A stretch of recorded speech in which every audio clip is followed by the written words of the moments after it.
നമസ്കാരം. ഇൻഫിനിറ്റ് സ്റ്റോറീസിന്റെ പുതിയൊരു അധ്യായത്തിലേക്ക് എല്ലാവർക്കും സ്വാഗതം. നിങ്ങളുടെ വീട്ടിൽ ഈ നക്ഷത്രങ്ങളിൽ ജനിച്ച ഒരു മകനോ ഒരു മകളോ ഉണ്ടോ? ഉണ്ടെങ്കിൽ ഞാൻ ഈ പറയുന്ന കാര്യങ്ങൾ തീർച്ചയായിട്ടും നിങ്ങൾ അറിഞ്ഞിരിക്കണം. ഈ നക്ഷത്രക്കാരനായ ഒരു മകനോ ഒരു മകളോ ഉള്ള അച്ഛനോ അമ്മയോ ആണ് നിങ്ങളെന്നുണ്ടെങ്കിൽ മഹാഭാഗ്യമാണ് നിങ്ങളെ തേടി വരാൻ പോകുന്നത്. 2025 വിഷുഫലങ്ങൾ വിശകലനം ചെയ്യുമ്പം ഈ നക്ഷത്രക്കാരായ മക്കളുള്ള മാതാപിതാക്കൾക്ക്, അതായത് മാതാവിനും പിതാവിനും ജീവിതത്തിൽ വലിയ ചില നേട്ടങ്ങൾ ഈ വർഷം വന്നു ചേരാൻ പോവുകയാണ്. ആ കാര്യങ്ങളെ പറ്റിയാണ് ഇന്ന് പറയാൻ പോകുന്നത്. അപ്പം ഈ നാളുകാരായിട്ടുള്ള മകനോ മകളോ ഉണ്ട് എന്നുണ്ടെങ്കിൽ തീർച്ചയായിട്ടും നിങ്ങൾ ഈ സത്യങ്ങൾ അറിഞ്ഞിരിക്കുക. മഹാസൗഭാഗ്യം വീട്ടുപടിക്കൽ എത്തി നിൽക്കുന്നു എന്നുള്ളതാണ്. ദീർഘിപ്പിക്കുന്നില്ല, ഓരോ നാളുകളായിട്ട് പറയാം. ഒന്നാമത്തെ നക്ഷത്രം എന്ന് പറയുന്നത് പുണർദം നക്ഷത്രമാണ്. പുണർദം നക്ഷത്രക്കാരനായ ഒരു മകനോ ഒരു മകളോ നിങ്ങൾക്കുണ്ടെങ്കിൽ ആ മക്കളുടെ നക്ഷത്രത്തിന്റെ പ്രഭയാൽ നിങ്ങളുടെ ജീവിതത്തിലേക്ക് വലിയ ചില ധനയോഗങ്ങൾ വരുന്ന ഒരു വർഷമായിരിക്കും വരുന്ന ഒരു വർഷക്കാലം എന്ന് പറയുന്നത്. ഇനി എന്ത് ജാതകദോഷ അവസ്ഥയിലൂടെയാണ് നിങ്ങൾ കടന്നു പോകുന്നതെന്ന് പറഞ്ഞാലും, എത്ര വലിയ കണ്ടക ശനിയിലൂടെയാണ് നിങ്ങൾ കടന്നു പോകുന്നതെന്ന് പറഞ്ഞാലും, ഈ നക്ഷത്രക്കാരനായ പുണർദംകാരനായ മകനോ മകളോ നിങ്ങൾക്കുണ്ടെങ്കിൽ ആ നക്ഷത്രം വഴി നിങ്ങളുടെ ജീവിതത്തിൽ, നിങ്ങളുടെ കുടുംബത്തിൽ, നിങ്ങളുടെ വീട്ടിൽ ചില ഭാഗ്യാനുഭവങ്ങളും അതുമൂലം വലിയ ചില ധനയോഗവും ഈ വർഷം വന്നു ചേരുന്നതാണ്. ഞാൻ പറയുന്നത് അച്ചിട്ടായ കാര്യമാണ്. നിങ്ങൾ എഴുതി വെച്ചുകൊള്ളൂ. അടുത്ത വർഷം ഏകദേശം ഈ സമയമാവുമ്പോഴേക്കും അത്തരത്തിൽ ധനപരമായിട്ടുള്ള വലിയ ചില നേട്ടങ്ങൾ നിങ്ങളെ തേടി വരാൻ പോവുകയാണ്. അത്തരത്തിൽ ചില സൗഭാഗ്യങ്ങൾ പുണർദംകാരായ മക്കളിലൂടെ, അത് മക്കളിലൂടെ തന്നെ വരണമെന്നില്ല കേട്ടോ, അവര് നിമിത്തമായി നിങ്ങളുടെ ജീവിതത്തിൽ വന്നു ഭവിക്കും എന്നുള്ളതാണ്. ഇതാണ് പുണർദം നക്ഷത്രക്കാർക്ക് വന്നു ചേരാൻ പോകുന്ന ആ മഹായോഗം. രണ്ടാമത്തെ നക്ഷത്രം എന്ന് പറയുന്നത് ചതയം നക്ഷത്രമാണ്. നിങ്ങളുടെ വീട്ടിൽ ചതയംകാരനായ ഒരു മകനോ ചതയങ്കാരിയായ ഒരു മകളോ ഉണ്ട് എന്നുണ്ടെങ്കിൽ ഈ ചതയങ്കാരി വഴി ആ വീട്ടിലേക്ക് ചില മംഗളകാര്യങ്ങൾ നടക്കാൻ പോവുകയാണ്. മംഗളകാര്യങ്ങൾ എന്ന് പറഞ്ഞു കഴിഞ്ഞാൽ ഈ ചതയം നക്ഷത്രത്തിൽ ജനിച്ച വ്യക്തിയുടെ ഉയർച്ച കൊണ്ട് നമുക്കുണ്ടാകുന്ന, അല്ലെങ്കിൽ കുടുംബത്തിന് മൊത്തത്തിലുണ്ടാകുന്ന സന്തോഷാവസ്ഥ, അവരുടെ ജീവിതത്തിൽ എന്തെങ്കിലും മംഗളകാര്യങ്ങൾ നടക്കാനുള്ള സാധ്യത, അവരുടെ ജീവിതത്തിൽ തൊഴിൽ സംബന്ധമായിട്ട് വലിയ ചില നേട്ടങ്ങൾ, അംഗീകാരങ്ങൾ നേടിയെടുക്കാനുള്ള സാധ്യത എന്നിങ്ങനെ ഈ ചതയം നക്ഷത്രത്തിലൂടെ വരുന്ന ഒരു വർഷക്കാലം കുറിച്ചു വെച്ചുകൊള്ളൂ. ഒരു വർഷത്തിനുള്ളിൽ അത്തരത്തിൽ ചില സൗഭാഗ്യങ്ങൾ ആ വീട്ടിൽ അരങ്ങേറും. ആ വീടിന് മൊത്തത്തിൽ സന്തോഷം കൊണ്ട് തുള്ളിച്ചാടാൻ പറ്റുന്ന ഒരവസ്ഥ വന്നു ചേരുന്നതായിരിക്കും. അപ്പൊ ചതയങ്കാര് വീട്ടിലുണ്ടെങ്കിൽ അച്ഛനമ്മമാർക്ക് മാത്രമല്ല, വീടിന് മൊത്തത്തിൽ സന്തോഷത്തിന്റെ ദിവസങ്ങളാണ്. അടുത്ത നക്ഷത്രം എന്ന് പറയുന്നത് അശ്വതി നക്ഷത്രമാണ്. നിങ്ങളുടെ വീട്ടിൽ അശ്വതിക്കാരനായ ഒരു മകനോ അശ്വതിക്കാരിയായ ഒരു മകളോ ഉണ്ട് എന്നുണ്ടെങ്കിൽ നിങ്ങളുടെ വീടിന് വെച്ചടി ഉയർച്ചയുടെ ദിവസങ്ങളാണ്. പ്രത്യേകിച്ചും പിതാവിന് അശ്വതി നക്ഷത്രക്കാരനായ മകനുള്ള ഒരു അച്ഛനാണ് നിങ്ങളെന്നുണ്ടെങ്കിൽ നിങ്ങളുടെ ജീവിതത്തിൽ വലിയ ചില സ്വപ്നം കണ്ട ചില സൗഭാഗ്യങ്ങൾ നേടിയെടുക്കാൻ പോകുന്ന ഒരു കാലമാണ് വന്നു ചേരാൻ പോകുന്നത്. നിങ്ങൾ മനസ്സിൽ കൊണ്ടു നടക്കുന്ന ചില ആഗ്രഹങ്ങൾ നിങ്ങൾക്ക് സഫലമാകും. ഈ ഒരു നക്ഷത്രത്തിൻ്റെ നിമിത്തം, അശ്വതി നക്ഷത്രത്തിൻ്റെ ഒരു പ്രഭയും ഒരു നിമിത്തവും വീട്ടിലെ എല്ലാ ഐശ്വര്യങ്ങൾക്കും ആധാരമായി തീരും എന്നുള്ളതാണ്. വീട്ടിലൊരു അശ്വതി ഉണ്ട് എന്നുണ്ടെങ്കിൽ ഞാൻ ഈ പറയുന്ന അച്ചിട്ടായ കാര്യമാണ്, വരുന്ന ഒരു വർഷത്തിനുള്ളിൽ ഒരുപാട് കാര്യങ്ങൾ ജീവിതത്തിൽ നിങ്ങൾക്ക് നടത്തിയെടുക്കാൻ സാധിക്കും. ഒരുപാട് കാര്യങ്ങളിലൂടെ ജീവിതം മുന്നേറുന്ന ഒരു സമയമായിരിക്കും. അടുത്ത വർഷം ഈ സമയം തിരിഞ്ഞു നോക്കുമ്പം ഏറ്റവും നല്ല ഒരു വിഷു വർഷമായി ഈ വിഷു മുതൽ അടുത്ത വിഷു വരെയുള്ള ഒരു വർഷക്കാലത്തെ നിങ്ങൾക്ക് ദർശിക്കാൻ സാധിക്കുന്നതായിരിക്കും. ഇതാണ് അശ്വതി നക്ഷത്രക്കാരുടെ ഭാഗ്യം എന്ന് പറയുന്നത്. അടുത്ത നക്ഷത്രം എന്ന് പറയുന്നത് പൂയം നക്ഷത്രമാണ്. നിങ്ങൾക്ക് പൂയംകാരനായ ഒരു മകനോ ഒരു മകളോ ഉണ്ട് എന്നുണ്ടെങ്കിൽ ഭൂമി സംബന്ധമായിട്ട് ചില കാര്യങ്ങൾ നിങ്ങളെ തേടി സൗഭാഗ്യമായി വരാൻ പോവുകയാണ്.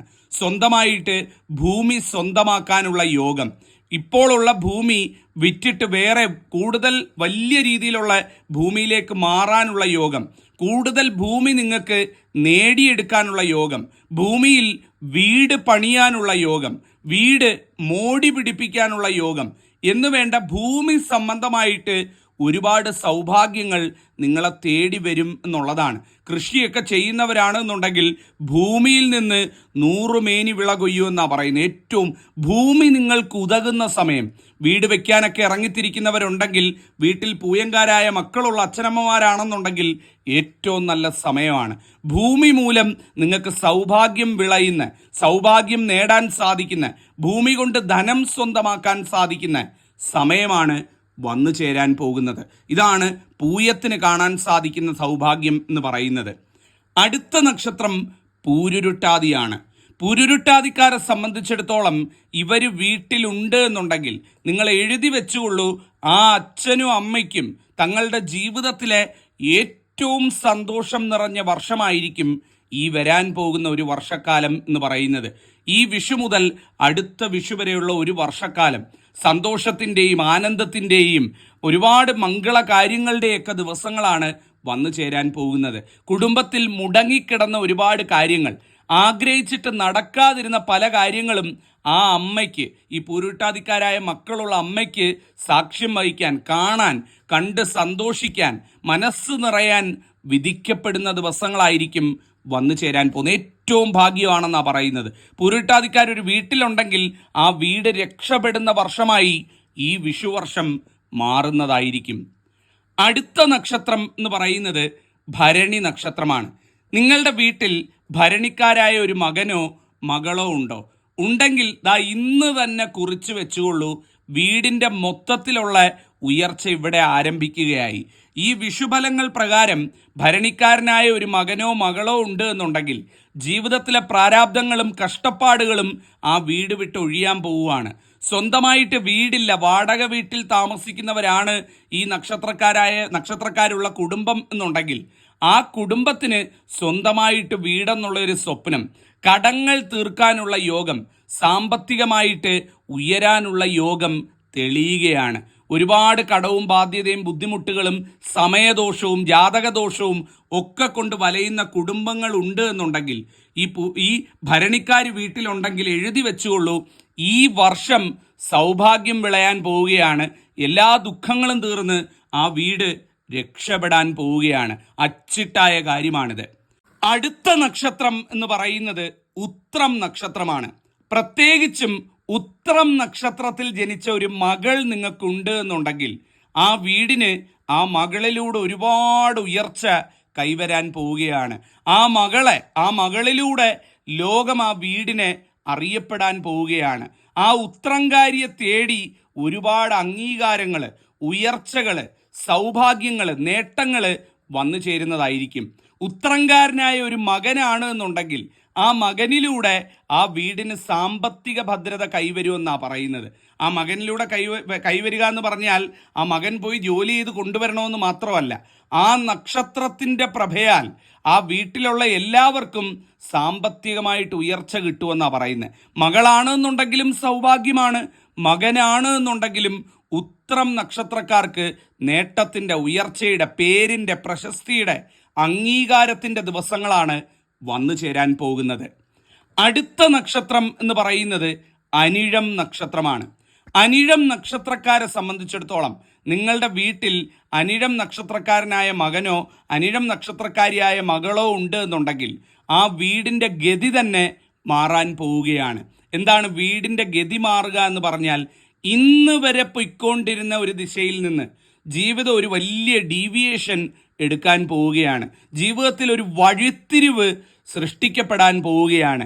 ജീവിതത്തിൽ ഒരു നാഴികക്കല്ല് ആ കുടുംബത്തിന് വേണ്ടി സ്ഥാപിക്കപ്പെടാൻ പോവുകയാണ്. ഒരുപാട് വർഷങ്ങൾക്ക് ശേഷം തിരിഞ്ഞു നോക്കുമ്പം ഒരുപക്ഷെ ഈ 2025 വിഷു കഴിഞ്ഞുള്ള ഒരു വർഷക്കാലം ഇവരുടെ ജീവിതത്തിലെ വഴിത്തിരിവായ നിർണായകമായ സൗഭാഗ്യത്തിൻ്റെ വർഷമായി ഈ നക്ഷത്രക്കാരിലൂടെ അനിഴംകാരിലൂടെ മാറുന്നതായിരിക്കും. അതിനുള്ള യോഗമാണ് അനിഴംകാർക്ക് തെളിഞ്ഞു വരാൻ പോകുന്നത്. സത്യമുള്ള കാര്യമാണ്. മഹാസൗഭാഗ്യം വീട്ടുപടിക്കൽ എത്തി നിൽക്കുന്നു. ജീവിതം വഴിത്തിരിവിലേക്ക് പോവുകയാണ് അനിഴം നക്ഷത്രത്തിന്. അവസാനത്തെ നക്ഷത്രം എന്ന് പറയുന്നത് രോഹിണി നക്ഷത്രമാണ്. രോഹിണി നക്ഷത്രക്കാർക്ക് ഈ ഒരു വിഷു വർഷം സൗഭാഗ്യത്തിൻ്റെയും ഉയർച്ചയുടെയും വർഷമാണ്. ജീവിതത്തിൽ ഒരുപാട് അനുഭവിച്ചു കഴിഞ്ഞവരാണ് രോഹിണിക്കാരെന്ന് പറയുന്നത്. അതുകൊണ്ട് തന്നെ രോഹിണിക്കാരുടെ ജീവിതത്തിൽ ഉയർച്ച വരാൻ പോവുകയാണ്. ഈ ഉയർച്ച ആ വീട്ടിലുള്ള എല്ലാ കുടുംബാംഗങ്ങൾക്കും സന്തോഷമായിട്ട് വന്ന് ഭവിക്കുന്നതാണ്. ആ വീടിൻ്റെ ഉയർച്ചയ്ക്ക് അത് കാരണമാകുന്നതാണ്. പ്രത്യേകിച്ച് മാതാപിതാക്കൾക്ക്, രോഹിണിക്കാരായിട്ടുള്ള മക്കളുള്ള മാതാപിതാക്കൾക്ക് തങ്ങളുടെ ജീവിതത്തിൽ മക്കളെ ഓർത്ത് അഭിമാനിക്കാനുള്ള മുഹൂർത്തങ്ങൾ, മക്കളെ ഓർത്ത് അഭിമാനിച്ച് സന്തോഷിക്കാനുള്ള മുഹൂർത്തങ്ങൾ വന്നു ചേരുന്ന ഒരു വർഷമായി മാറുന്നതായിരിക്കും. രോഹിണിക്കാരായിട്ടുള്ള മക്കളൊക്കെ ഉള്ള വീടാണ് എന്നുണ്ടെങ്കിൽ ആ വീടിന് മൊത്തത്തിൽ ദാരിദ്ര്യവും ദുഃഖവും മാറി ഐശ്വര്യവും സമ്പൽ സമൃദ്ധിയും കുറേശ്ശെയായിട്ട് വന്നു ചേരുന്ന, അതിനൊരു തുടക്കം കുറിക്കുന്ന ഒരു വർഷമാണ് വന്നു ചേരാൻ പോകുന്നത്. ഇതാണ് രോഹിണിയുടെ സൗഭാഗ്യം. അപ്പം ഞാനിവിടെ 9 നാളുകാരെ പറ്റിയാണ് പറഞ്ഞത്. നിങ്ങളുടെ നക്ഷത്രം അല്ലെ നിങ്ങളുടെ മക്കളുടെ നക്ഷത്രം ഇതിലുണ്ടോ എന്നുള്ള കാര്യം നോക്കൂ. ഉണ്ട് എന്നുണ്ടെങ്കിൽ അറിഞ്ഞിരിക്കുക, സൗഭാഗ്യ പെരുമഴയാണ്. അച്ചിട്ടാവും. ഞാൻ പറഞ്ഞ കാര്യം എൻ്റെ നാവ് പൊന്നായിത്തീരും, സത്യം നടന്നിരിക്കും എന്നുള്ളതാണ്. ഇത് പറഞ്ഞുകൊണ്ട് അധ്യായം അവസാനിപ്പിക്കുകയാണ്. നന്ദി, നമസ്കാരം.